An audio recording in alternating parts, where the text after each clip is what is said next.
Bir iyul Salyan rayonu Sarvan kəndində xüsusi təyinatlı qüvvələrin şəhidi zabit Aslan Əvəzoğlu İsmayılovun mövludu günü böyük ehtiram və qürur hissi ilə qeyd olundu.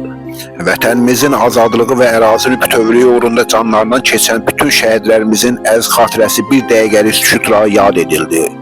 Tədbirdə Salyan rayonu İcra Hakimiyyəti başçısının Sarvan kənd İnzibati Ərazi Dairəsi üzrə nümayəndəsi Qəmbər Qəsənvəroğlu Həsənov, Salyan rayon İcra Hakimiyyəti başçısının müharibə iştirakçıları və şəhid ailələri ilə işin təşkili sektorunun məsləhətçisi Rasət Hidayətoğlu Bağırov, şəhid ailələri, qazilər, ziyalılar və ictimaiyyət nümayəndələri iştirak etdilər.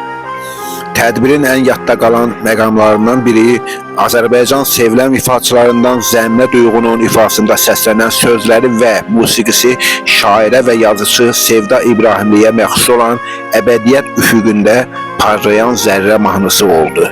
Mahnı iştirakçılar tərəfindən böyük alqışla qarşılandı. Tədbir çərçivəsində şairə və yazıcı Sevda İbrahimli İbrahim qızının müəllifi olduğu Əbədiyyət üfüqündə parlayan zərrə kitabı təqdim edildi. Bu nümunəvi tədbirin ərsəyə gəlməsində əməyi olan İsfəndiyar Həsənov adına Sarvan kənd tam orta ümumi təhsil məktəbinin direktoru Nazənin Vaqif qızı İsmayılovaya, məktəbdən kənar və sinifdən xaric işlər üzrə təşkilatçı Pərvanə Cahangir qızı Mehdiyevaya, Aslan İsmayılov adına 7A sinifinin rəhbəri Şəfa Şahəddin qızı Əzzovaya, tədbirin aparıcısı Zəhra Həsənliyə, Sarvan kənd icra nümayəndəliyinə, kənd axunduna və bütün təşkilatçılara dərin minnətdarlığımızı bildiririk.